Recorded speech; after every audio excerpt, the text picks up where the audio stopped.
Welcome to the Del Walmsley Radio Show.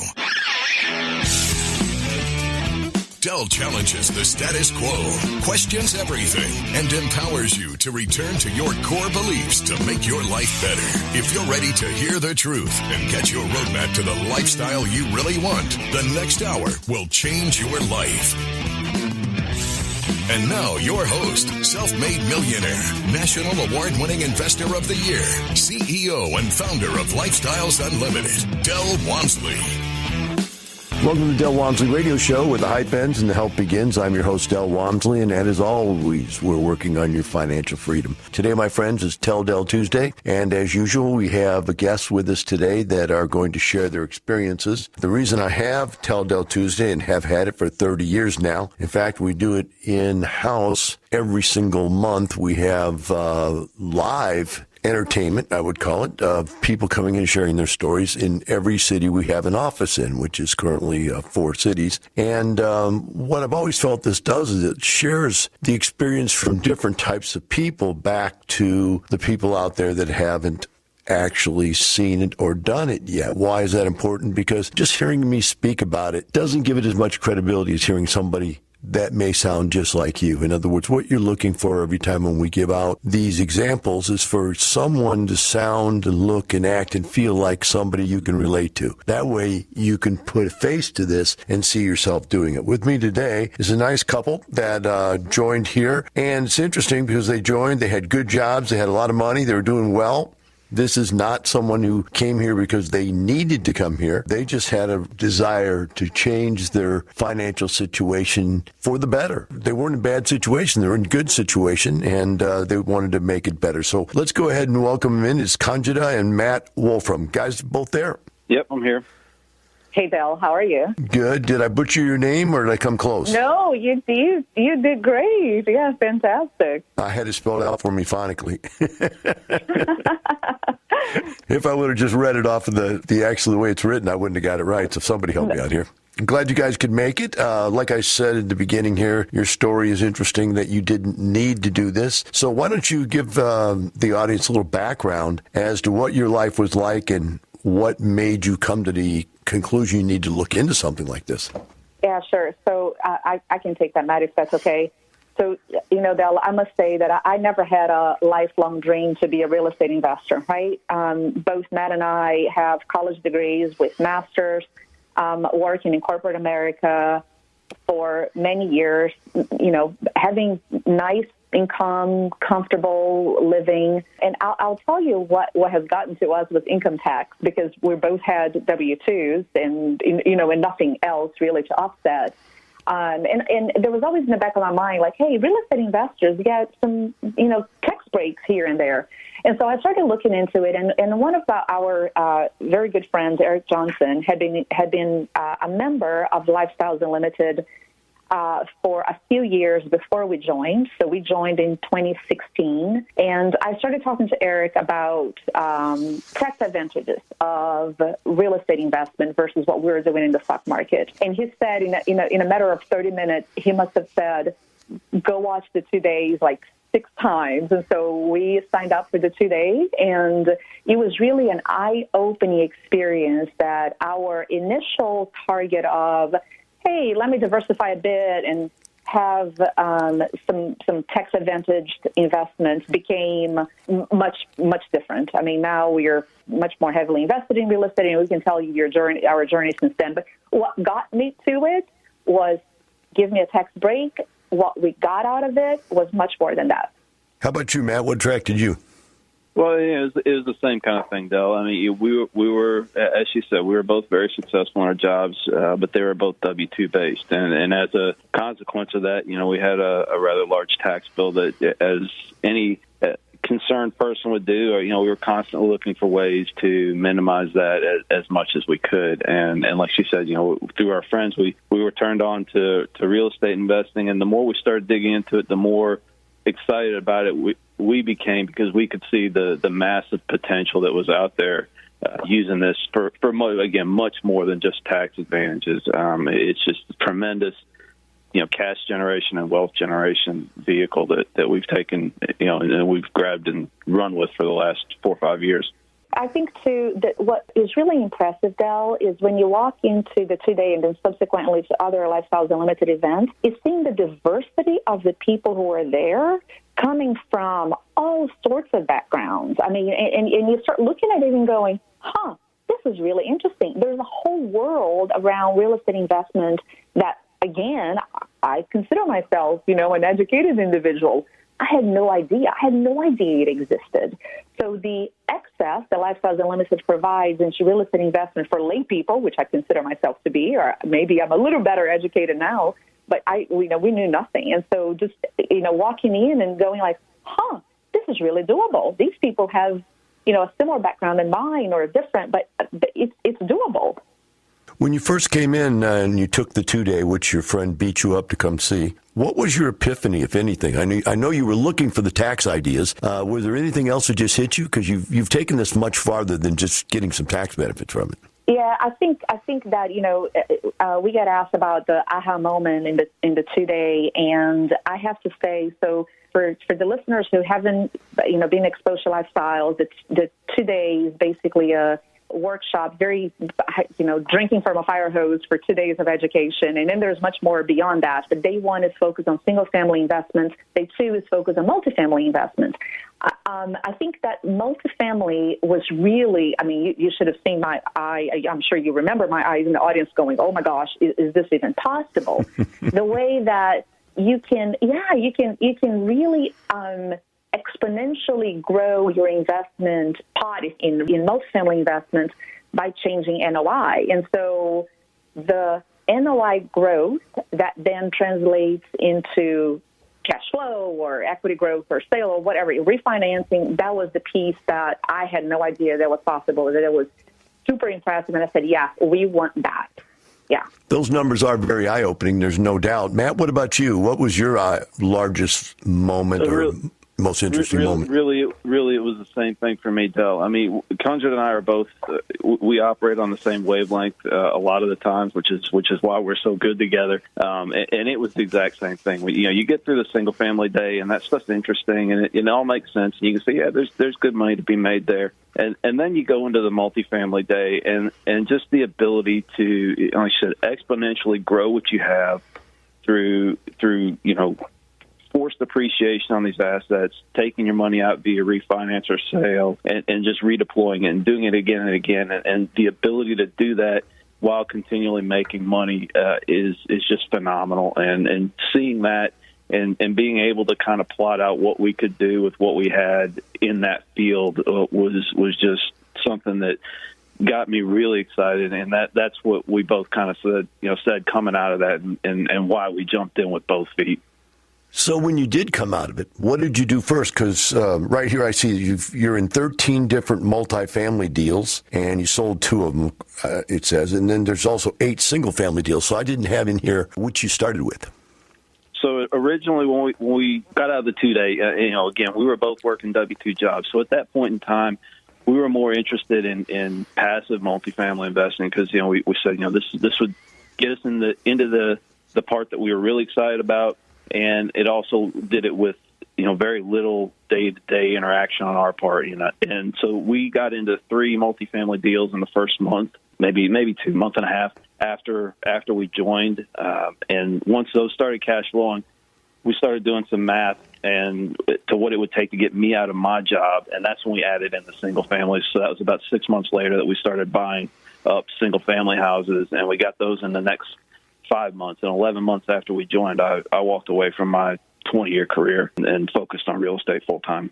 Wow. That's amazing. 11 months, huh? Yep. Some people think, what am I going to do? I got to work for the next 30 years of my life to be able to retire. And you came in and turned it all around in 11 months. We're going to take a short break. We'll be right back with Candida and Matt Wolfram and the Del Walmsley Radio Show.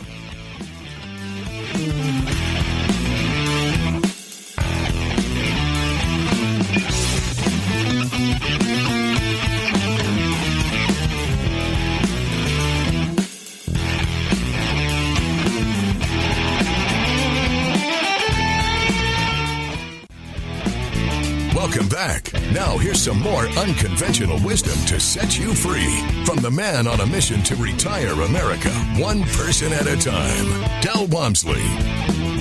Welcome back to the Del Walmsley Radio Show. With me here today on Tell Del Tuesday is Candida and Matt Wolfram. They have an interesting story that within 11 months of joining Lifestyles Unlimited, Matt was able to leave his job of 20 years, of which they both had good jobs. So as we were going to break, he was talking about he first started in multifamily because they wanted to be passive because they both had good jobs, but they very quickly came to the decision that they could retire Matt. So guys, why did you come to the conclusion you wanted to retire Matt? You were both satiated financially. You had good money. What was it that said, okay, now we've got a different point of view. Now we're going to retire?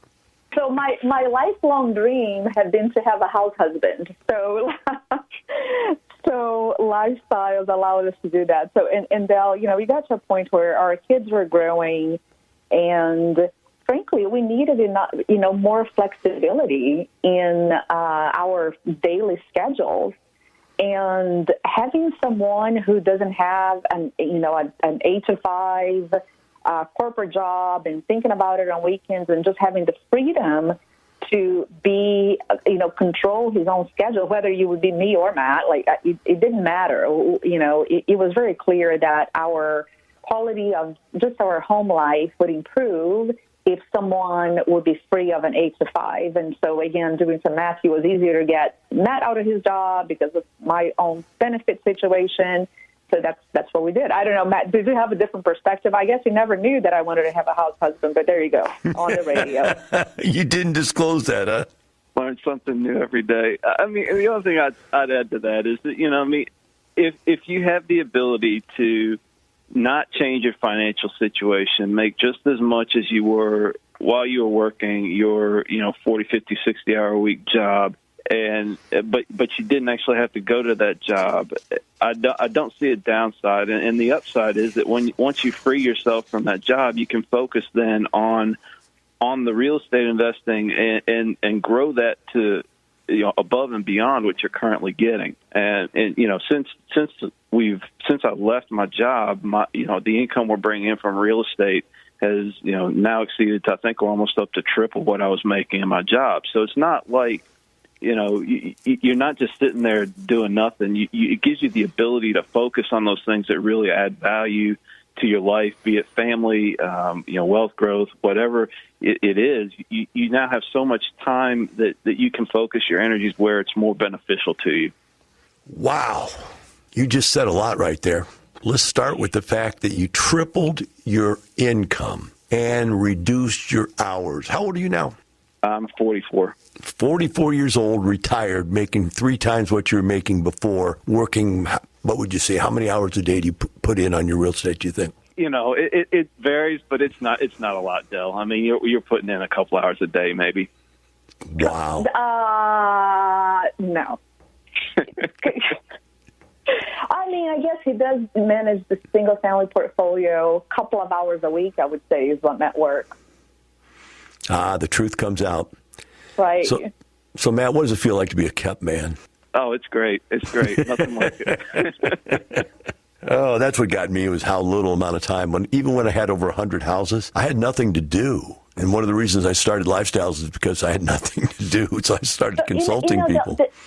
So the interesting part, so let's talk about the nothing to do, right? Because, and granted, Matt is the one who's really doing the heavy lifting on the more active management side of our portfolio. However, one of the reasons why, like I said, being a real estate investment wasn't a lifelong dream is because I didn't want to be a landlord. I don't want to be called at 2 a.m. with toilet taxes, and I didn't want to get those calls. And oh my goodness, what if my house is in rent and it's sitting there unoccupied for 2 months? And so there were all those fears and all the reasons why. I don't want any piece of that. And I think that what Lifestyles Unlimited has done is actually it taught us that it is possible. And you don't get the 2 o'clock in the morning calls. I think that, when we have a snowstorm emergency, Matt was fielding some problems with the houses, but you don't work in your business. You work on your business. People are always surprised that Matt doesn't own a screwdriver. Then they're like, what do you mean he's not fixing things in his houses? No, you have a team of people that work for you. I mean, we are not there mowing the lawn or fixing the roof or whatever happens. And I think that's the one of many epiphanies that we had going through the education and the support that Lifestyles Analytics provides was exactly that. It's not you going out and fixing, like I have this joke that Matt fixed a toilet from Tennessee once because, one of his tenants texted him and said, hey, I have a problem with this toilet. And so Matt calls his plumber or handyman, and the handyman. So it was all done in a matter of 15 minutes with a couple of phone calls. We are on vacation in Tennessee, and Matt is solving a problem in Houston, and it was done.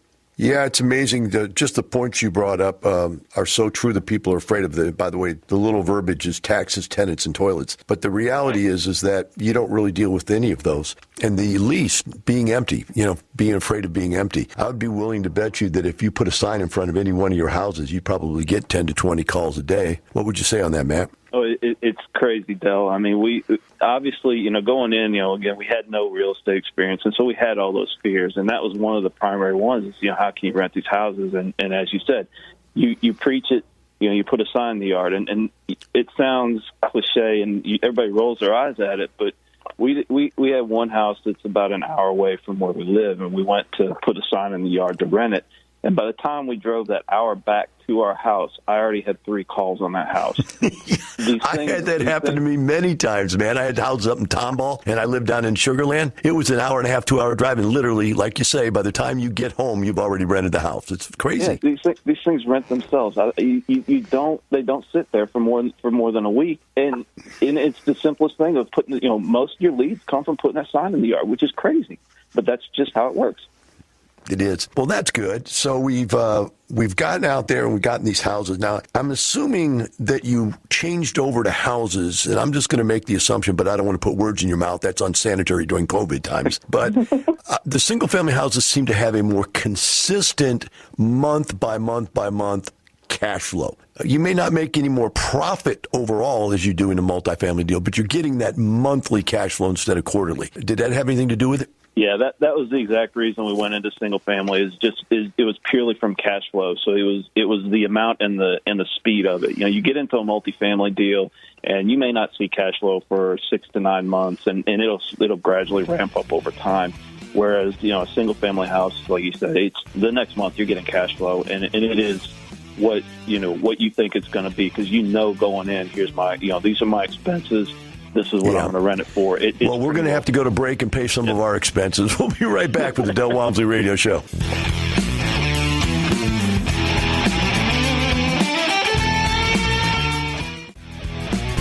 Welcome back. Now here's some more unconventional wisdom to set you free from the man on a mission to retire America, one person at a time, Del Walmsley. Welcome back to Del Walmsley Radio Show. With me here today on Tell Del Tuesday is Candida and Matt W. And guys, you live in Houston, right? Correct, yes. Okay. So I just had a situation here where one of my apartment complexes had broken pipes, and we've got the insurance guys out there today looking at it. I had my house have broken pipes and blew up with mold. Do you guys have any of that stuff? On our personal house, we're fortunate not to, but we did have a few of those issues on our rent houses. We had 4 houses that had at least some sort of pipe burst. Fortunately, most of them were exterior or in the garage. There's only one that was interior.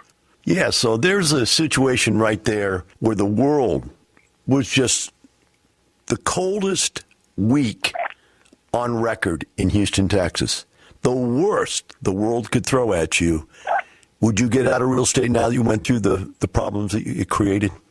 Oh, no, not at all. I mean, honestly, that's just a minor bump in the road. You fix it, you get it back up, and you move on. It doesn't, that again, you set the thing up so that you're able to deal with things like that, and it does not change the long-term outlook or profitability whatsoever, really. I mean, we still plan to make money on these houses. There's still equity growth. There's still, cash flow from them. It doesn't change my outlook on that one bit. Now, I'm going to go back to those numbers here a little bit. I read in here somewhere that you had made 200% equity capture. Is that true? Yeah, that's what we've got sitting in the houses right now, based on our market research for what they'd sell for at this point. So for people listening, let's try to explain to them what that means as far as what you have cash into each house, or as a total, doesn't matter, and how much equity you gained. Was this forced appreciation where you captured it? No. It's so right now it's still uncaptured. So basically, what you're looking at is if we put in $25,000, which is about the average that we put in on each of our houses, it's got equity in it right now of around $75,000. Okay, what I meant by captured it, you bought that equity. We bought some of it. A lot of it's just appreciated. We've owned these houses for around 5 years. So when we bought them, they probably had somewhere in the neighborhood of 80% equity captured on the sale, and then the other 120% has happened over the last 5 years just via appreciation. Okay, great. Now, Candida, did you benefit your taxes? That was your original goal. Tremendously. So because of our current tax situation, so we're married filing jointly, and I have a W-2, and that for IRS purposes would check the box on professional real estate investor, and so we can offset all of the excess depreciation. We can offset my W-2 income with all excess depreciation that we get from the houses and from the apartments. And with the apartments doing, and this I know gets a bit technical, but doing cost segregation, you get a whole bunch of depreciation that gets taken out in year one when you do your purchase, and all of that offsets my take-home pay. So we went from a deeply paying income tax position, so there was, a whole bunch of money taken out of paychecks, and then in April rolled around and we had to pay, tens of thousands of dollars. We flipped that completely upside down, where we now have quite a bit, well, at least for the last couple of years. I don't know exactly how this year is going to fare, but for the last couple of years, since Matt has been a full-time real estate professional, we have tens of thousands coming back to us in April. All right. Now, what I want to do here is I want to play with some numbers. Numbers don't have to be accurate to represent the reality of what's going on. I'm going to assume that Matt had a job that paid, I'm going to give him a nice round number, $100,000 a year. Don't care if it was more or less, whatever, but just if that's a ballpark number. If he did, and you guys were married filing jointly, what happened was that you were taking out 30% income taxes for your job. He's taking out 30% income taxes for his job. But when you put your income together, you fall into the top half of it. Very top half of being the 40% income. Is that right? Correct. So now that's why you had to pay in, is because you were only paying in at 30 on each of your sides. So now we got this dilemma we have to pay in thing. Okay, now we change that by doing a couple of things. Number one, we get rid of the $100,000 a year income. That income at 40%, we'll say marginally 30%. That income at 30% was $30,000 a year in taxes you were paying for his income, okay? Plus Social Security and Medicare, which is another 7.5%. So we'll just make that 7, and that's $37,000 that you were paying for his taxes. Now, this is where it gets tricky for people out there. Now, he makes 3 times the income and pays no taxes on that income, neither Social Security, Medicare, nor federal income taxes. So he's saving 3 times the $37,000. So 3 times $37,000 would be 90, 21 would be 110. So he's saving $110,000 on the income he's making now. So that is a $147,000 tax turnaround. Now, even above that, there may be some additional unutilized tax deductions that, because you're married filing jointly, even you could take advantage of on your W-2 income. Are there, and are you getting back some money from your W-2 now? Absolutely. There was 1 year that our tax position was such that our refund in April was equal to my withholding the full year. So basically, we paid no taxes that year.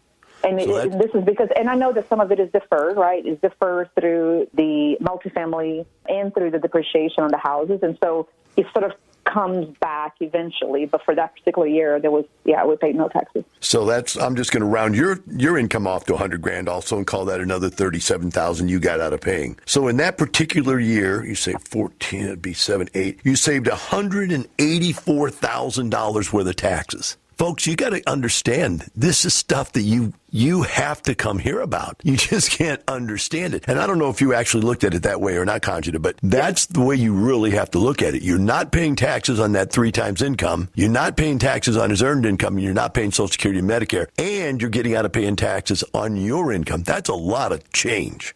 Yep. And I think that, what you've just highlighted, Dale, is that so regardless of what happens, because Matt's income now is real estate income that gets treated for tax purposes completely different, right? Our our tax bracket has already reduced dramatically because you removed, half of whatever we made through W-2. So even if there was nothing else, just reducing that tax bracket, just that in and of itself makes a big difference. Good point. I didn't even bring that point up, but you're right. Yeah. That's beneficial also. So it's really a great thing. So we got that did occur. So you've now reduced your tax burden, tripled his income, and gotten him into home, what'd you call it? House husband position? House husband, yeah. House husband. Uber driver.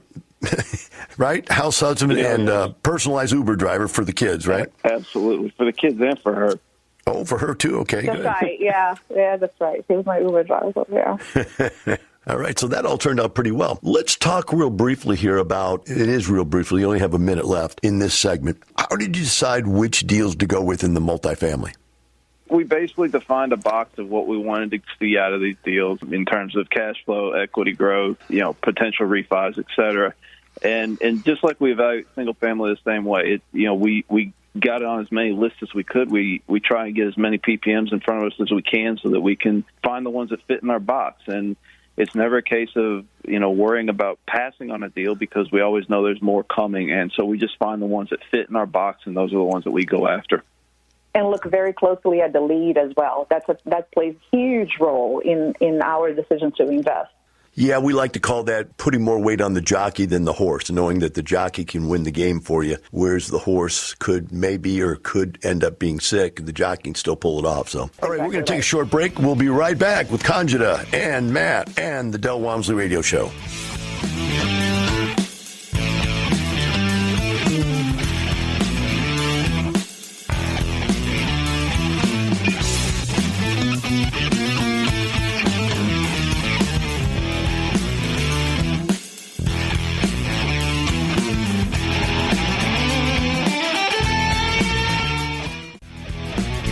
Welcome back. Now here's some more unconventional wisdom to set you free from the man on a mission to retire America, one person at a time, Del Walmsley.